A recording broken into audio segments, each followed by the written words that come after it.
Makutano. À votre rencontre.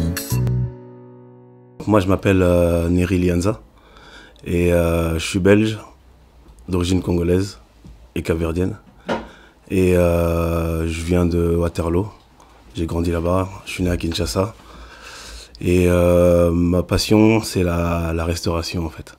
La restauration. Ouais, la nourriture. J'aime bien jouer avec la nourriture tout en la respectant, en fait. Donc mon image, j'essaie de la faire traverser dans ma nourriture, en fait. Et mon concept que j'essaie de lancer, c'est l'afrofusion. Donc vu que le nombre de métissages qu'il y a dans ma famille, je me voyais bien marier toutes ces cultures, en fait, entre l'Afrique et l'Europe.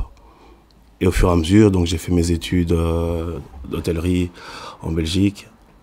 Et après ça, j'ai commencé à travailler, j'ai commencé à faire mes découvertes. Mais en fait, ce qui m'a un peu fait mal, c'est quand je travaillais dans des endroits, on me disait oui, la nourriture africaine, c'est bien bon, mais c'est gras, ça se mange avec les doigts, c'est pas esthétique, c'est pas vendable. Et après, quand tu l'entends une fois, deux fois, et puis ça commence à troquer, tu te dis mais c'est pas possible, parce que quand je mange chez mes tantes, je mange chez mes cousines, ma mère, c'est un truc de malade, c'est trop bon. Mais pourquoi Et puis un jour, il y a un de mes chefs qui m'a dit, j'avais raté une préparation. Et puis il m'a dit, mais pense à ta grand-mère. Pense à ta grand-mère, c'est un truc, un plat de notre grand-mère et tout. Et là, j'ai eu un flash, j'ai dit, mais en fait, ma grand-mère, elle faisait pas ça. Donc c'est normal que moi, ça me parle pas vos histoires, en fait.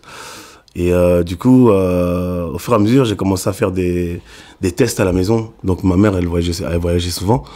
Donc du coup, je me retrouvais les week-ends. Et les week-ends, mes amis venaient, on jouait à la PlayStation et tout. Et moi, je faisais des petits plats. Je faisais des essais, mélanger ça avec ça. J'ai fait du pondo avec du ketchup.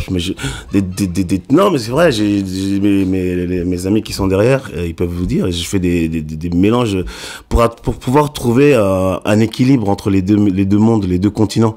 Il faut faire des essais. J'en ai raté beaucoup, hein, je vous assure, j'ai raté beaucoup de choses. Si je vous dis, je vous énumère un peu tout ce que j'ai déjà raté, vous allez me dire, Neri, t'es un craqué. Et en fait, au fur et à mesure de faire des essais, j'ai trouvé un équilibre. Et un jour, il y a quelqu'un qui fait, ouais, mais ta nourriture, c'est de l'afrofusion et tout. Et je trouvais le mot accrocheur. Afrofusion. Et c'est vraiment ça, en fait. C'est un mariage des deux cultures, des deux continents. Et avec le temps, je me suis amélioré, j'ai progressé.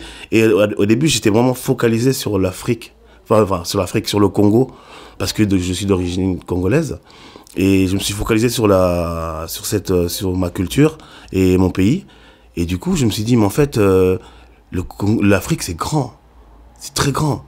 Et on a à force de voyager, je me suis rendu compte qu'il y avait des épices, il y avait des produits. J'arrivais dans des pays où je me dis, mais je connais pas ça. Et je commence à poser des questions, ça a certains éléments nutritifs, ça peut guérir certains trucs. Oh, je dis non, c'est un truc de dingue. Donc du coup, maintenant je commence à aller chez les Camerounais, je commence à aller chez les Sénégalais, je commence à aller à l'Afrique du Nord, je commence à toucher à tout. Et du coup, c'est ça qui fait un peu ma cuisine maintenant, Afrofusion.